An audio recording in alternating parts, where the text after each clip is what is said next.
Hi, good evening, and welcome to the Minority Report. My name is Marlon David, and I am your host on this program. And this evening, we have an interesting program lined up, some meaningful conversation, some information, a bit of education, and so on. But before we actually get into the program, I want to encourage those of you logged on to share the link. You can view us on the Tobago Updates website. You can also view us on the Tobago Updates YouTube channel. And most commonly used, and I want to encourage those of you who are logged on to the Facebook page to invite your friends to log on as well as we begin the program, the Tobago Updates Facebook page. And we want you to also be able to share your comments and send your questions either on the page, or you can WhatsApp those to the WhatsApp contact number 284-6597. That's 284-6597. And you can share even your concerns with us. We want to be able to also ventilate issues that are raised by members of the communities and so forth, citizens on a whole, that we can put out there into the public space and see some sort of meaningful action taking place. So we want to encourage you to send your comments, your questions, and your concerns. Either you can make them to the Tobago Updates Facebook page as we air the Minority Report, or you can send to the WhatsApp number 284-6597. Before we get into the program, we want to extend some bit of congratulations. And firstly, we want to shout out all those vendors that turned up to the Castara night market, the street market, as it were. There was a bit of delay in the process, I think by a week or so, but there was a very good showing, and I want to congratulate all those vendors that would have turned up. We can definitely see that entrepreneurship is alive and well in Tobago, and I think what may have attributed even vastly to it is the fact that many persons took the opportunity during the COVID period, that sort of downturn when there was not much activities on the outside, and persons would have gotten the time to invest and develop their talents. And we saw a definite showing of that at that Castara market. So I really want to encourage those vendors that have turned up to continue pushing forward. And I mean, the products that were offered, they definitely were above par. So I just want to send out some congratulations to those vendors. Also this evening, I want to recognize Tobago's sportsmen and women. And I want to just do that because we've seen, especially in recent times, so many Tobagonians featuring in different sporting disciplines: cricket, netball, swimming. We even see our differently abled athletes really making their mark and creating an impact out there in the various games and so forth. And it speaks volumes to the vast majority of potential that is in the island's youth and so forth.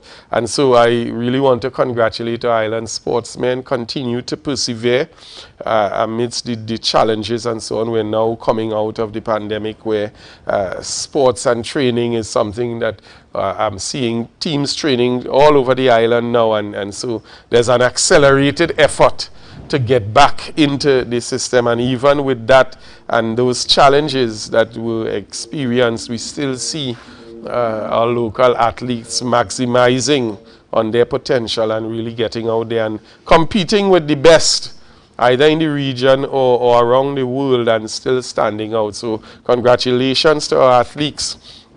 Last week we took the opportunity as well to congratulate our SCA students who would have participated in that assessment, and also those students who would have completed their CXC examinations. But I just want to take the opportunity this week to call on a group that we often leave out in that process, and that is to congratulate the parents and the guardians as well as teachers who would have facilitated these processes.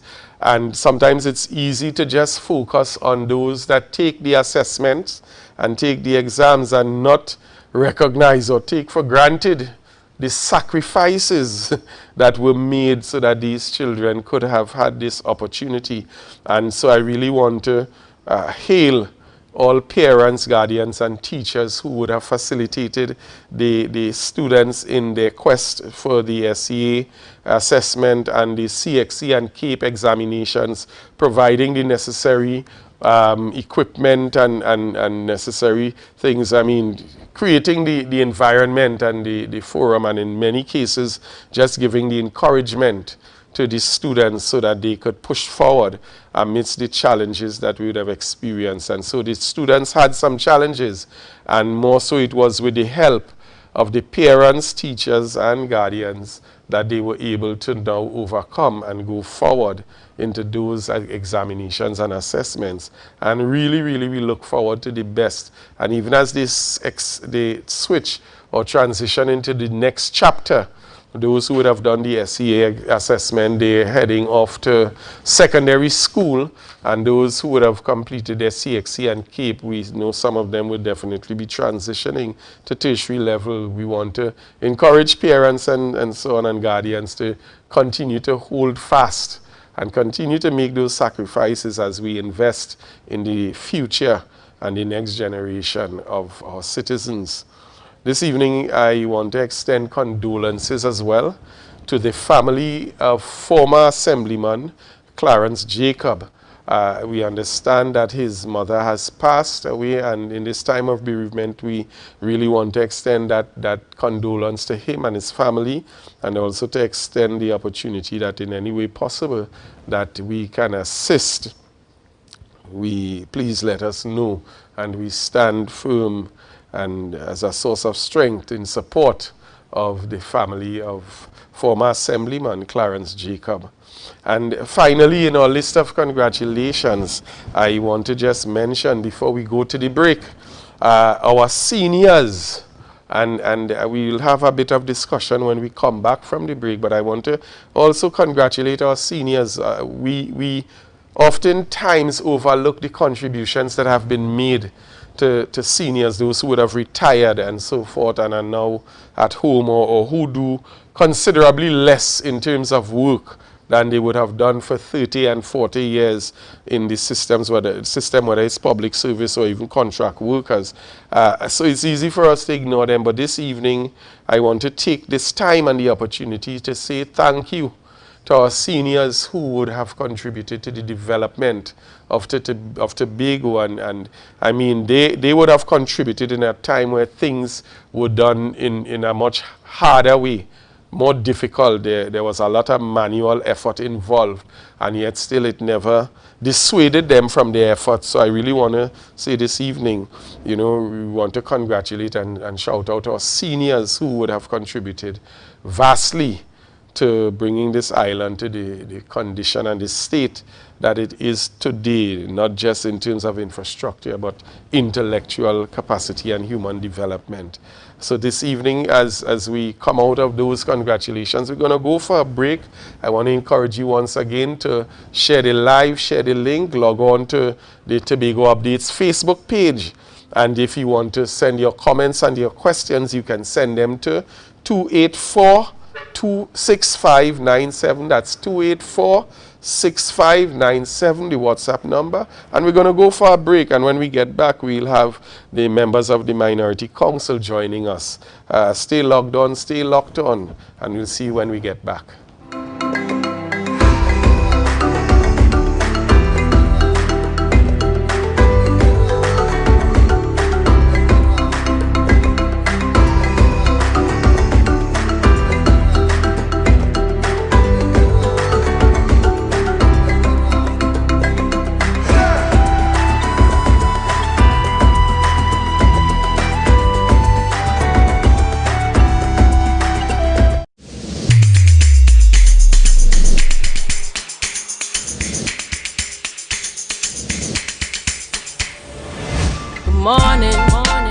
Good morning, put a smile on your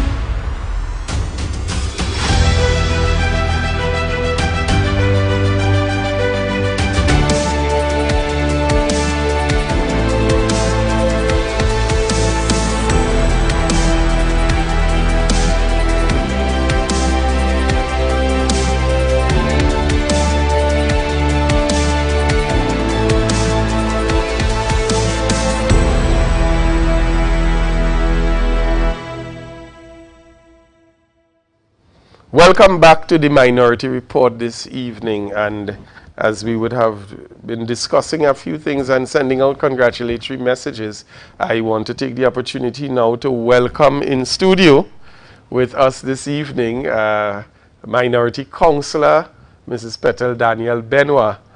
Nice to have you yet again, Petal. Always radiant, smiling. Of the Minority Report. yes, as we continue to forge forward.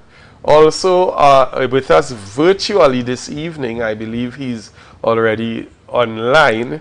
The Minority Leader, Assemblyman Kelvon Morris, looking all relaxed this evening. Good night, Marlon. Good night, Tobago, Trinidad and Tobago. Minority Council, how are you doing? I am wonderful. How are you? I am quite well. You look very relaxed. We miss you in studio. Yes. Yes, definitely miss being there with you all physically, but of course, I think this is very important that we continue to have the discussions, communicate. Mm-hmm. So even in spite of my unavailability to be physically there, I thought it important that I at least be able to join virtually.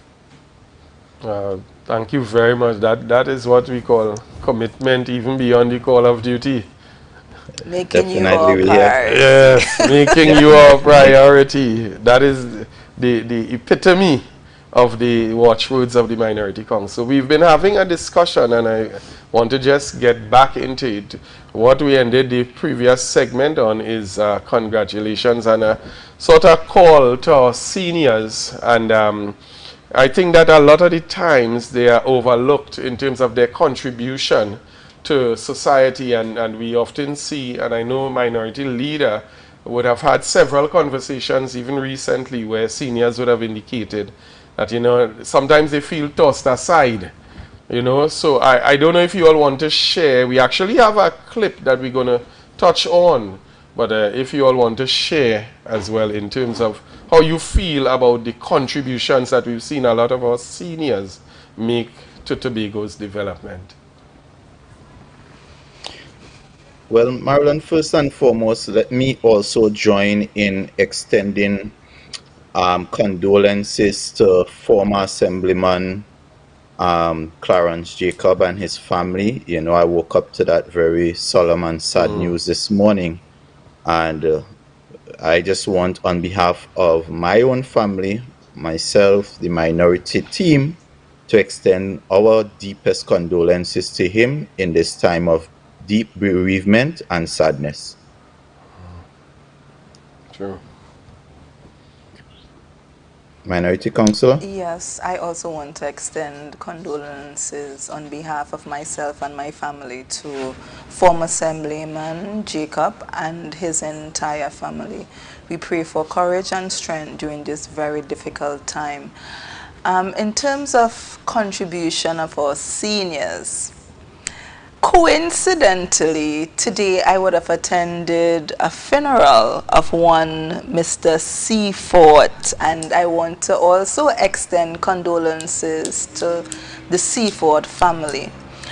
And listening to all the persons who would have paid tributes and the eulogy, Mr. Seafort, his contribution to the development of Tobago was prominent in most persons who would have paid tribute to him. And one of the things, he was a former T&Tech employee. His badge number or employee number was number 11. Wow. He was one of the first employees of the T&Tech in Tobago. And one of the things that was said about him is that he moved up the ranks from laborer to supervisor. It was also said that he contributed towards installation of the poles and installation of electrical infrastructure to allow us to have electricity for today. So it's just so what shall I say, Ironic.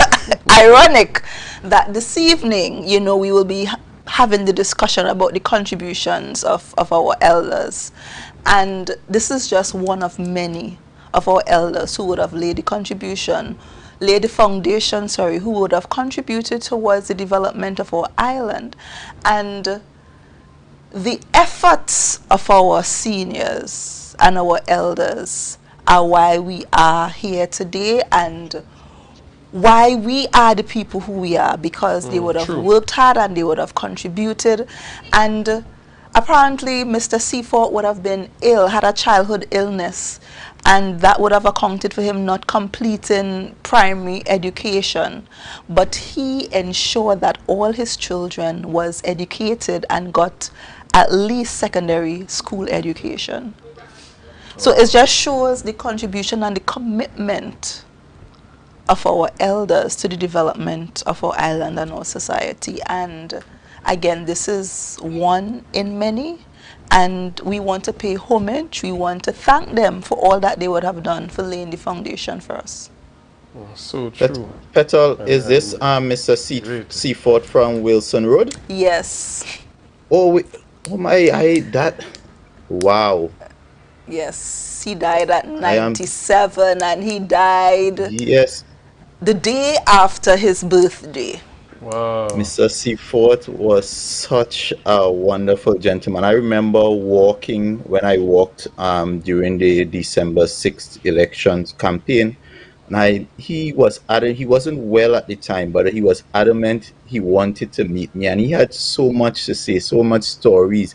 Remember him telling me he was one of those founding members of the PNM in Tobago. He walked with with Dr. Eric Williams, and he had so much wonderful stories to tell. And I really want to also extend condolences to his family, because the Seaforts are one of those families that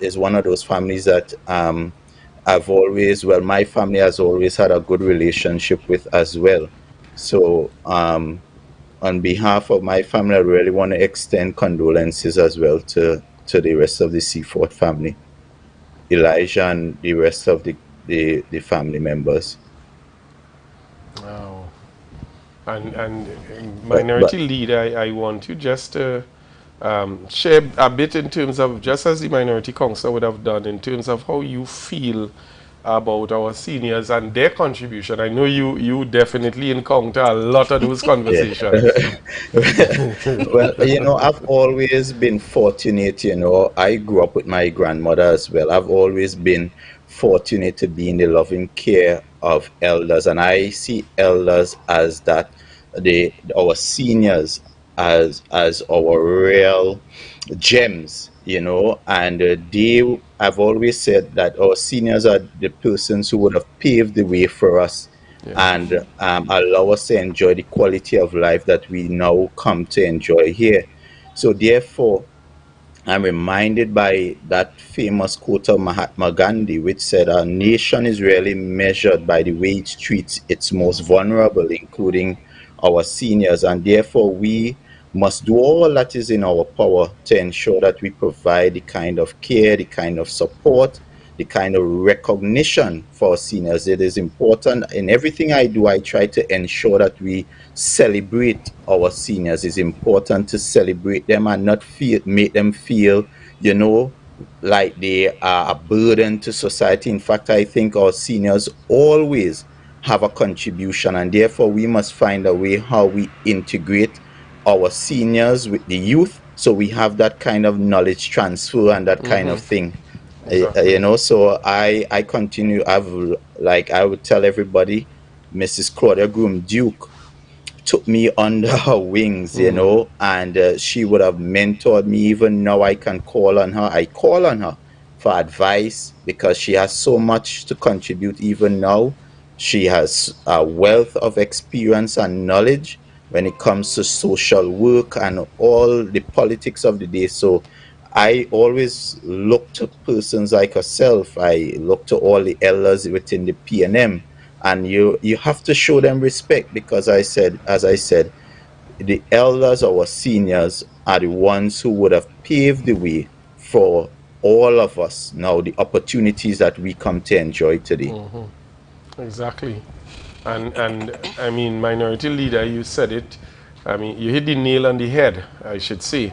And what one person may ask, what is prompting this type of conversation? And it actually spills out of a comment that we would have heard coming out of the last or the recently concluded budget estimates presentation, as well as the debate. And I mean, I don't want to say much about it. I want the viewers and the listeners to hear for themselves what the comment actually was. So I'll ask the producer to just play that particular clip so that we can tune in. We met people who in the 70s, 60 something, retire long time, arthritis knocking out their knee and holding on, and we don't want to put young people there. And I made it a very firm position. When your contract up, go home and mind grandbabies. Oh. Now, for those who may not have understood what we just saw and what we just listened to, it was not just in the words of David Rudder, the rant of a madman. That was actually statements made by our now Chief Secretary with respect to the way that his views on our seniors who, as we were discussing, would have contributed vastly to the development of this island. And I mean, let me let the minority leader and minority councillor first weigh in on it before I go on a rant myself. Well, let me put it into context so that persons can really understand. So this was in the wind-up of the Chief Secretary's response to my budget presentation. And in the budget presentation on our side, one of our recommendations was for us to have this, have a sort of policy of knowledge transfer, and so that persons would be able to have a clear pathway, young and old. So our persons who are on the verge of retiring, we would go into a 3-year sort of mentorship program where the senior person would mentor a young professional so that that person can transition into the position very seamlessly, and would allow for that sort of knowledge transfer. And the Chief Secretary, in his wind-up, to my bemusement, to my surprise, was quite disrespectful of those who would have served, those who would have gone forth before us, and to the point that he made it sound that all our seniors, the only role that they are good for is to, in the most disrespectful manner, go home and mind grandchildren. And while that has been a Tobago cultural experience and reality, I believe our seniors should be valued or seen in a more growing terms than just to be in that condescending way as it was put over.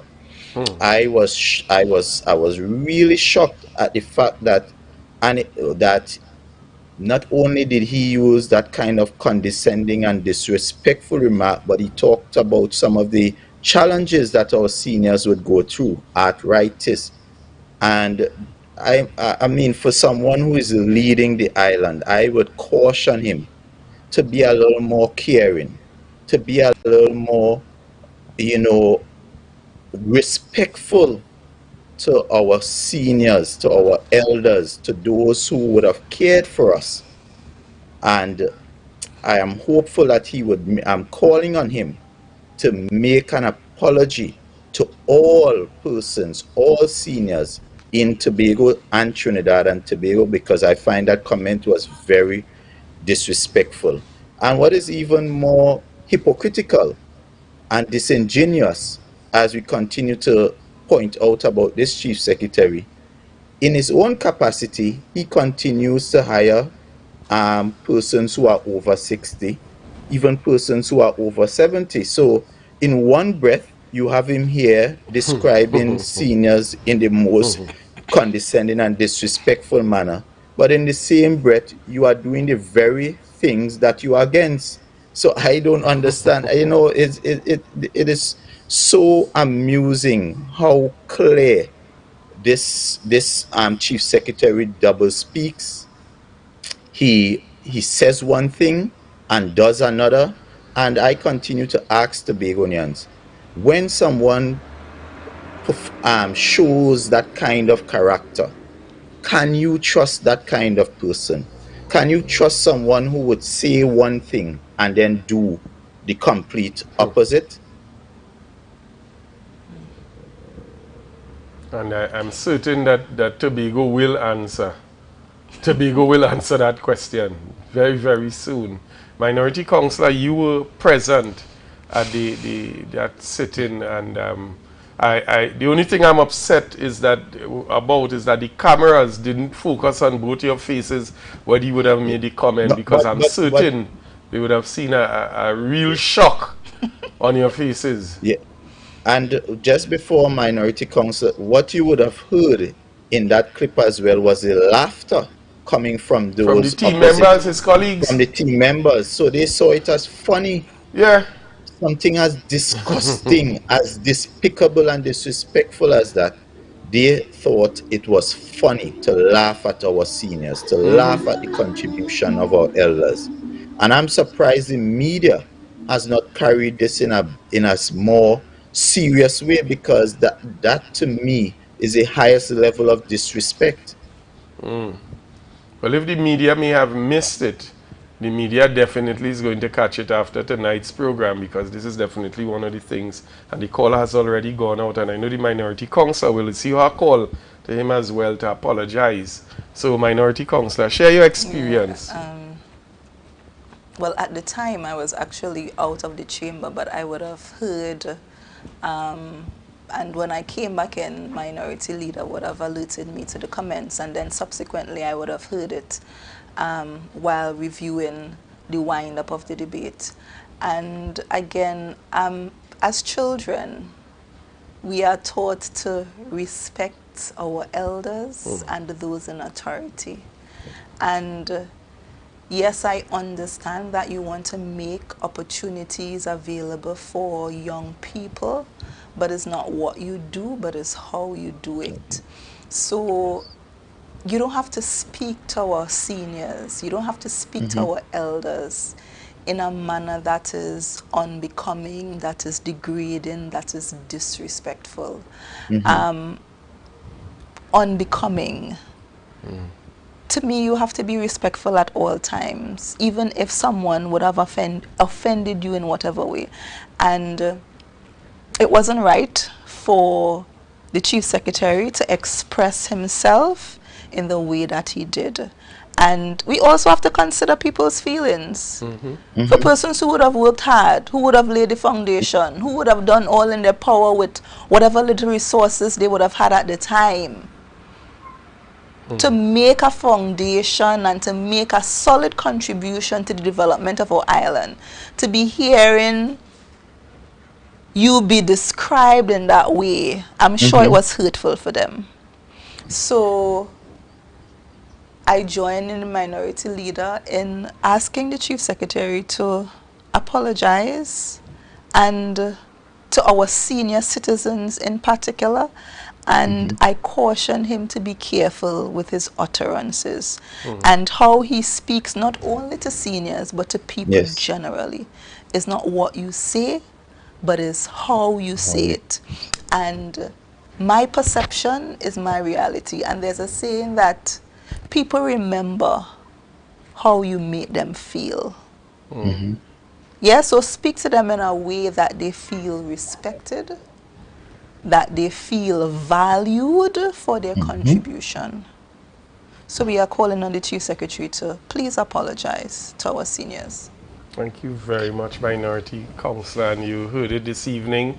The call is out from the Minority Leader and the Minority Councillor to Chief Secretary Farley Augustine to issue an apology to the seniors of Tobago in the way that he would have addressed them and addressed their circumstances, making fun of illnesses even in the House, in the sitting, and his wrap-up in the budget presentation.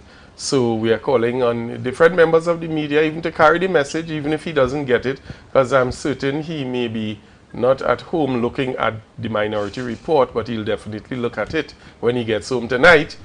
So the call is out, Chief Secretary Fally Augustine, to apologize to our seniors on the island for the way because I got a number of calls about that from senior persons who were quite hurt, as Petal said it. They comment because remember context.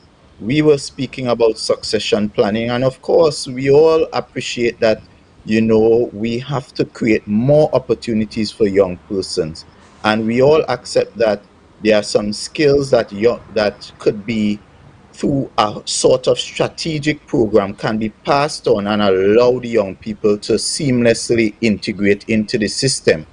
But that doesn't mean that we don't appreciate the contribution of our seniors. That doesn't mean that we make them feel less than. And the way the Chief Secretary responded is one that we felt was not in good taste. In fact, I found it to be, as I said, very disrespectful, very condescending, and it was very, very obnoxious. And I really hope that he would heed the call to apologize to those seniors who would have heard the comment and felt quite hurt. Thank you very much. You're viewing Tobago Updates and the Minority Report. We're here in studio with Minority Councillor Petal Daniel Benoit, and virtually we have the Minority Leader. We're going to go to a break, and when we get back, we want to discuss some of the recommendations that would have been tabled by the Minority Council in their budget presentations during that debate. So stay logged on, stay locked on, and we're going to be back soon. The Street 919 FM and the Tobago Updates presents the Tobago Updates Morning Show live simulcast on the Street 919 FM. Start your day with all the information you want and need with the simulcast of the Tobago Updates Morning Show live Mondays to Fridays from 7 a.m. on the Street 919 FM, the official station that defends the nation. I'm Patricia Nicholson Richards. Welcome to Tobago Updates Sports. I'm your boy Marcus Daniel. Thank you. Trinidad and looms and remains. When the public is nobody lives here. Oil and gas exploration continues to affect the livelihood. Spearsides, marine industry. Tobago fishermen. When will the Roxborough Hospital be fully functional? Of the 5 a.m. to 12 p.m. window at the island treasures like the Golden Waterfall Waterfall to rise in Tobago.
Welcome back to the Minority Report here on the Tobago Updates.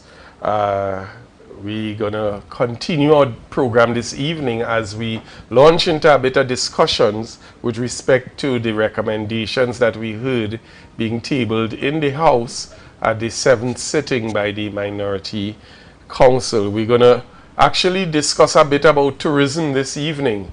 And I see the Minority Leader laughing there. I know that's one of his very, very passionate subjects, and so we're going to just go into a bit of the recommendations made. I'll ask the producer to just pull up on screen the first slide as we begin to examine some of the things that were discussed. And so we're looking here firstly in terms of tourism. One of the recommendations, and I'll just read them out for the benefit of our listeners. One, a comparative product audit to identify product offering gaps in Tobago as compared to the rest of the Caribbean. 2, a private-public construction of a cruise port at Plymouth. 3, the development of an eco-resort to cater specifically to the European tourists who are becoming increasingly environmentally conscious with accommodation and food. Minority Leader, I would give you the lead in these three, and we're going to start with the first one in terms of the comparative audit. Tell us what was your mindset behind this? Well, I would just like to place everything into context. So, as you know, I served on the Tobago Tourism Agency Limited board. I was one of the early directors on that board. I served on that board for 2 years. I also served in company with Minority Council one of those years.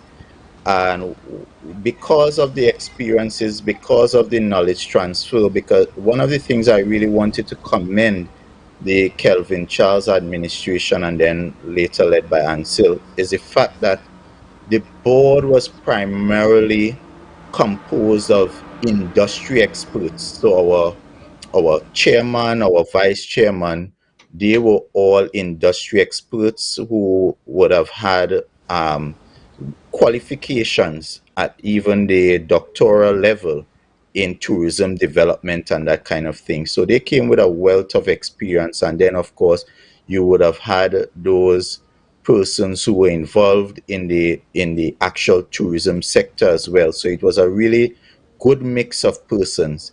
And, you got to learn the inner workings of the tourism industry in a way that goes beyond the eye, because for a lot of us, tourism is simply, putting out a fancy ad and then having tourists come to see what was in that ad.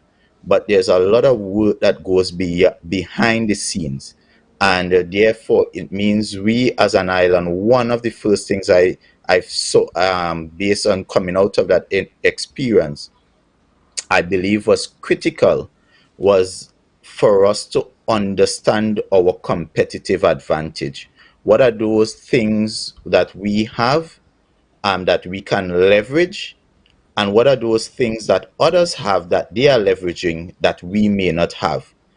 So that we would be able to narrow the gap between, or make our destination more attractive than the others. So we look at price points, we look at product points, and we'll be able to come up with that strategy and determine what are the product development aspects that we can pursue to get us to a place of competitiveness. So that was what this product audit would do. It would look at all the different Caribbean islands, and it would show us what they are doing, what they are offering. We would be able to assess what we have and what we are offering, and see where the gaps lie, and see where we need to strengthen, what we are doing well already, what we need to improve on. And I think that is the first step in really regaining Tobago's attractiveness and competitiveness across destinations. One of the things you would recognize while we were there on the tourism agency board, by the time we were at 2019, because we would have had a 3-year roadmap developed by led by the chairman, Dr. Sherma Roberts, and that roadmap was really geared towards getting us in a real phased and clear and focused way to targeted arrival counts.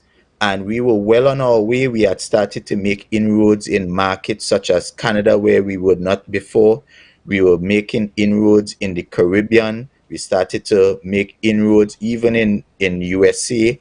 And so we started to shift our focus from the European market, which, because of Brexit and all those other challenges, you weren't getting the kind of arrivals and kind of traveling as before. But what you recognize is that the North American market was where persons were more inclined to travel at the time. When you look, secondly, one of the things when you look at our destination and look at the product gap, when you compare Trinidad and when you compare Tobago to places like Antigua and Barbuda, they have a designated cruise port. So when you're in terms of the attractiveness to the cruise and the long haul, it makes them even more attractive than Tobago. Another challenge with the cruise port and our port is because more cruise lines are moving to longer ships, so long haul ships.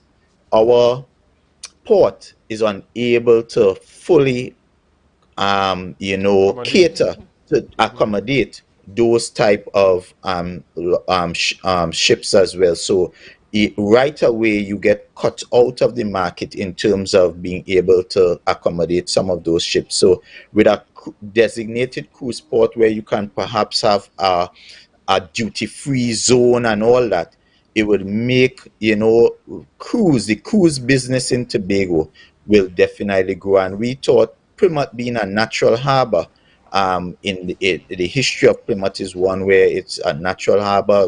One time, this, as far as I understand, was one time even the city of Tobago at one point, and so there was a natural port there.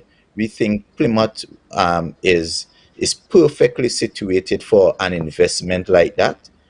And when you look at the whole concept of a eco resort, we are looking at persons being so health conscious, especially when you look at the European, when you do the profiling of the tourists and you look at the European tourists, they are concerned about the eco-friendliness of the resort, in terms of green, how much energy it consumes, what type of energy it consumes.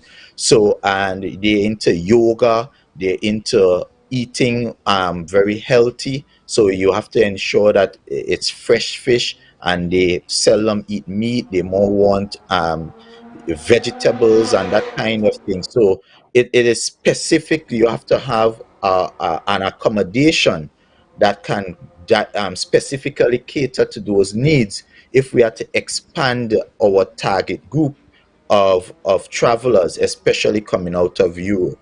And we believe in the north side of Tobago is a natural environment to cater to such an eco resort that will bring the naturalists, the people who just like nature, even more, because Castara also has that kind of attractiveness even without an established eco resort there. Yes. There are different, so we know that somewhere like Castara, Palituve, Bloody Bay is one such area that can accommodate such a development.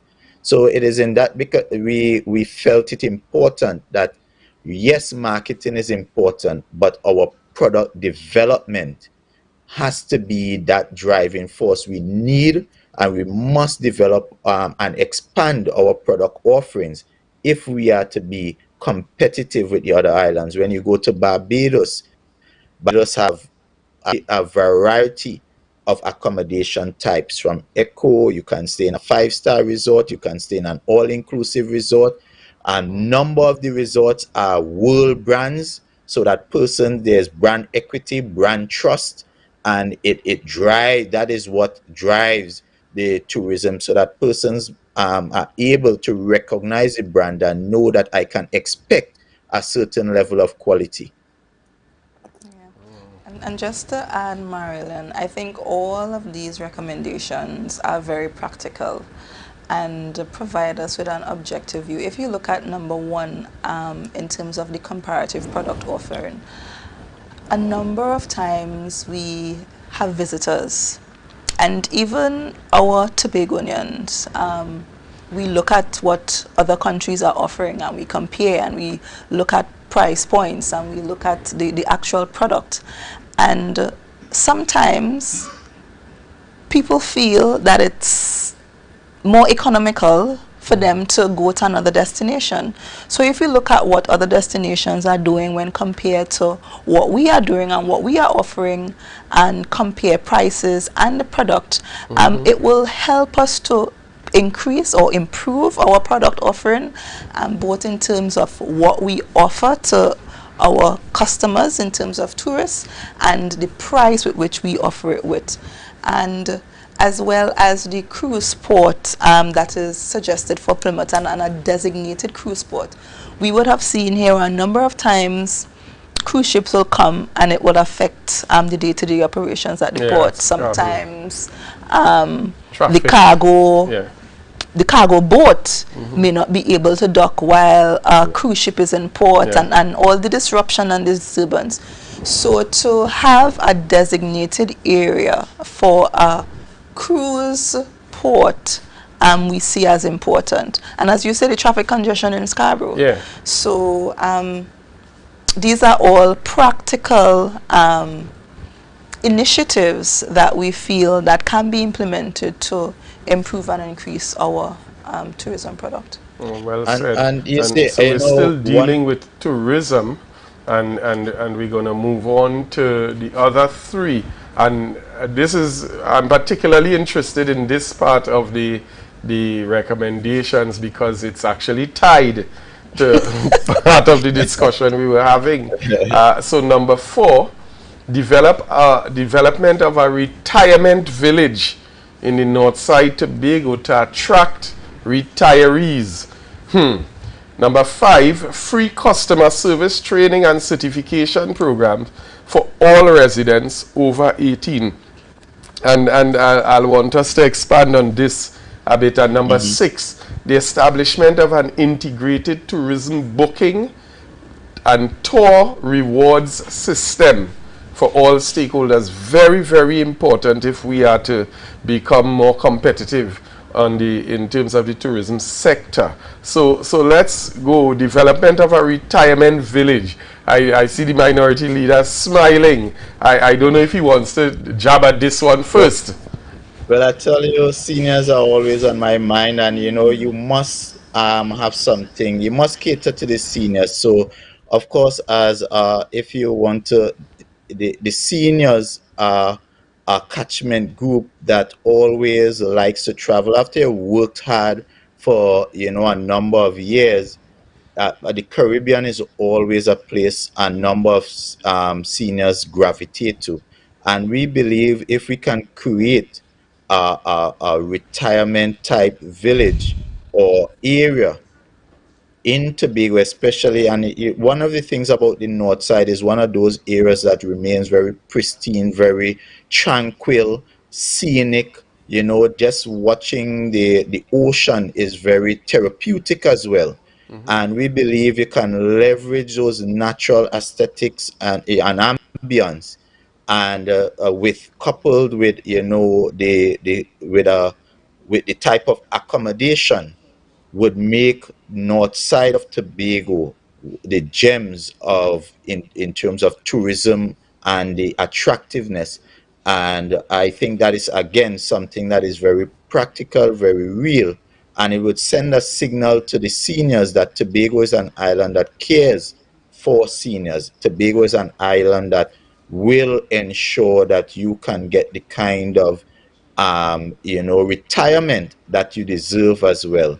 And so one of the things I want to say, we gave these recommendations freely because we love Tobago. We are about Tobago first. So the opportunity is there for the PD. We gave it as recommendations that can help to strengthen their budgetary proposal. So they are free to adopt it. If they choose not to adopt it, then you can be guaranteed once the next 4 years, when the time comes around, and any administration that Kelvon Morris is involved with, these are initiatives that we will ensure is implemented in that time. So we talked about number 5 was the training. When you hear persons talk about Tobago's tourism product and our offering, one of the real challenges you hear is poor customer service. And we're not saying that everyone gives bad service, but we are saying the service must be consistent with good quality. It must be of a 5-star quality throughout. And it means that we don't just want tourism service providers to have good customer service, but everybody that comes into contact with a tourist, whether you be in the airport, on the port, taxi driver, whether you're just passing by on Store Bay or Pigeon Point or Charlottesville, you must know and have an idea as to how you interact with a tourist, how you make them feel welcome. Because when, as I said, and I refer to Jamaica and Barbados, in those places, people don't just see tourism as, as an opportunity to make money, but they see tourism as a way of life. Yes. And therefore they treat everyone, whether regardless of your race, whether you look just like me or you look like what we would describe as a European tourist, they treat everyone equally and with the same level of service and with the same level of care. And if we are to be competitive, we must treat with our consistency in delivering good customer service. So true, so true. Yes, Minority Councillor. Service. I know that's a passion for you. Yes. A lot of times, as the minority leader would have indicated, one of the complaints of our tourists is that of service. And sometimes there's a feeling that us as Tobagonians, we take service as servitude. So being a servant, so to speak, and we something link that degrading. all, yes, with slavery and that kind of thing. But I think once we provide good service, it encourages repeat customers and repeat business, and you would want people to come back to your destination. So not only the persons who are the hoteliers or the taxi driver or the tour operators, but every individual that you interact with gives an experience to someone visiting. And if you put yourself in the tourist shoe, if you go to another island and you talk to someone on the street, a layman, trying to get directions, trying to find what are some of the activities that can be done, you expect that person to respond to you in a manner that is encouraging, that wants you to participate, that encourages you to, want to go and do all the activities on the island. So each person should be an ambassador for our country. And how you interact and how you communicate is a means of that ambassadorship, for want of a better word. So extending this customer service to all residents we see as a way to improving generally the customer service that is offered. And by doing that, everyone becomes a stakeholder in the process, yes. as the tourism product is identified, marketed, and expanded on. And let me remind viewers that these recommendations that we are looking at, we must take into consideration the fact that we would have experienced, just as the rest of the world, a COVID pandemic, which would have definitely caused many countries to revisit what they would have already have implemented. And I'm saying that because it's easy for, and I'm looking at some of the comments, one or two of the comments on the lives, and so I want to bring those persons back online. It's easy to say, well, you all, PNM was there and they could have done that. A lot would have been done and a lot would have been in place. COVID came and forced us into a place where we now have to revisit and rethink some of the approaches that we have. And so these recommendations that we see coming forward now from the minority leader and minority councillor would have taken into consideration in a great sense the impact that COVID would have had on economies and in terms of the way that people travel. and especially in terms of the expectation and the patterns of travel that are expected to return. So the recommendations are really well thought out and well presented. And the final one with respect to the establishment of the integrated tourism booking and tour rewards system for stakeholders. I just want us to touch briefly on that before we begin to wind down this evening's program, because I think that is critical, especially to create a sort of ease of access for the traveler, as well as a proper networking system for the stakeholders on the island. Minority Leader. Well, one of the things we recognize while I was on the board, and we were an advanced stage of rectifying, is getting our service providers online. When we say online, it means that you're able, through some form of internet access, social media, website type of arrangement, to be able to book these service providers. Because what we saw is there was an interesting presentation where you have a number of people looking for quite some time as at Tobago, the destination. So you know that the destination would have caught their interest. But at the point of clicking to book, because they are not able to arrange flights, accommodation, and tours and events and that kind of thing all in one, they end up moving on. And when the tracker tracks, because they are interested in a Caribbean destination, they chose to look at Tobago first, but then they end up going somewhere else. So it means, therefore, that we must incentivize all our service providers in all the various categories to be able to get online. And more than that, everybody loves a good deal. So once people understand that by booking, if I book with this one, then I get this and I get that, and that kind of arrangement, and you understand, if you want to get repeat visitors, that you get rewards. So next trip would be a little less, or next tour would be a little less if you return, and that kind of thing. So I know a lot of our viewers are saying, don't give away the ideas, but at the end of the day, we really just want to see this island move forward.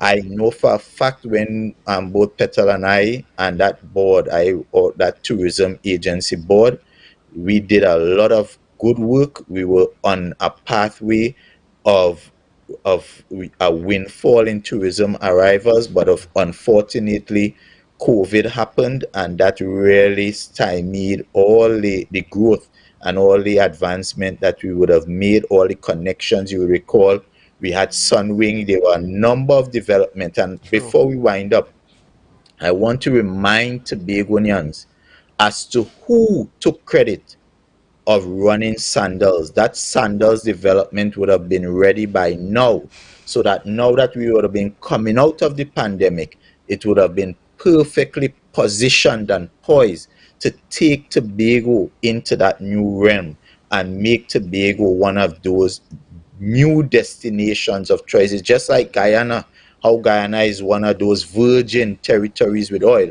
Tobago would have been one of those virgin destinations coming out of the COVID, in terms of having that ability with all these new products. We had also over at Turtle Beach, Sunwing was coming on with Starfish and Royal Ton. A number of developments were on the horizon, because the thing about Sandals, it doesn't just attract airlines, but it attracts other competitors, because if Sandals is there, other competitors want to be there in the destination as well. You saw it with Grenada. Grenada now have Silver Sands, Royal Ton. Grenada is booming. The agriculture providers are having massive profits, because they now have to supply agricultural products. I remember with Sandals was over 1,000 eggs per day they would have required, and it was Tobagonians that would have been in line to produce that kind of business. So we would have missed a golden opportunity, and we must remember it was Mr. Watson Duke of the PDP who took credit. And the bad mind thing about it is that he didn't see it as a bad idea enough, because he said they can come back when he is in office. But I know Sandals don't operate like that. So once you miss the bus, it is very difficult to get them to come back. So the bad mind in him, just for winning, just to win an election, he ran Sandals, because he felt if Sandals had come, our tourism would have been booming and the PNM would stay in power. For me, I'm not like that. I'll give the ideas freely. They are free to take it up, because once Tobago does well, all of us will prosper and all of us will benefit. And I am Tobago first. Very well said by the minority leader. And again, just to echo his sentiments and the sentiments that are constantly repeated both in the House and on this program by the Minority Council. They are about Tobago first. And once all of Tobago benefits, then this Minority Council will support. You've been viewing the Minority Report, and as we wrap up, I'm going to ask Minority Councillor Petal Daniel Benoit if she has any additional comments she wants to add, especially on that particular topic or in general. Thank you again, Marlon. And as a minority, we remain responsible. The minority leader said it, we will support what is good. We will make recommendations when necessary, especially if we see an alternative to what is presented. And the minority leader would have spoken about Sandals and Sandals. We losing that opportunity. And that was an opportunity that would have benefited a lot, not only the tourism sector, but many other sectors and individuals on our island. So it had a multiplier effect that was great. And this is an opportunity that was missed, and we will not be so irresponsible. If we see it as being good, we will support it, as we have been doing since we have become a minority. So I want to again implore that we will continue to support what is good. We will continue to hold the administration accountable, and we will provide recommendations when necessary. Thank you very much, Minority Councillor. And you have been viewing the Minority Report. We have in studio with us Minority Councillor Mrs. Petal Daniel Benoit, and we have on the virtual platform Minority Leader Assemblyman Kelvin Morris, both making some valuable contributions this evening. And we've been discussing tourism and the recommendations that were tabled by the Minority Leader and Minority Councillor in the House on the 7th sitting at that budget debate. All, I mean, really pertinent contributions, and we trust that as they've been explained, that the members of the public, those are listening in and those who will also view, that they will all benefit and understand clearer in terms of the offerings made. And we want to say this evening that that is one of the focus of this particular program. It's not just to come on air and oppose what the administration is doing, but it's also to shed clarity and give light, and even in many cases education on various topics. And so we're going to be continuing discussing, developing the sectors in the Tobago space as we continue the different programs. Next week we're going to have an interesting program as well, where we have some sector professionals coming in, and we're going to be looking at some other recommendations that have been tabled. I am Marlon David, your host for this evening's program, and I want to thank both the Minority Leader and Minority Councillor for yet again their meaningful contributions and for bringing this thing to life. Go ahead, sir. Yes, I know we're out of time, but I just want to thank our loyal viewers and listeners who week in log on.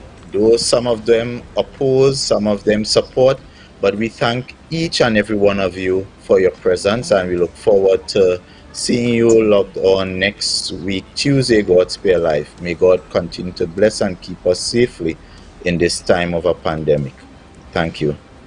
And before we wind up, as we are dealing with tourism, I forgot, but I want to thank the former chairman of the Tobago Tourism Agency, Dr. Sherman Roberts, and all the members who would have served from the inception of the Tobago Tourism Agency, and also the CEO for the hard work and dedication, and all the staff at the agency, because they would have done human service. Building from the ground up. And help with the product development and rebranding of the destination. So your work has not gone unnoticed. I want to join in endorsing that commendation and that thank you.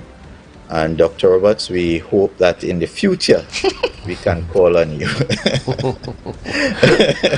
Thank you very much. And again, let me take the opportunity to thank our viewers and to echo the sentiments issued this evening that many persons log on, and we welcome those who are in support, but we also welcome those who are not in support. Thank you for your comments, your contributions. It creates another perspective sometimes to point us in a direction to look at something that we may not have been able to see or probably would have overlooked prior. So we really want to encourage you to keep logging on, both those who are for and both those who are against, because it gives us the impetus and the encouragement to continue doing what we're doing. I'm Marlon David, and I'm saying good evening from the Minority Report, and we look forward to seeing you next week.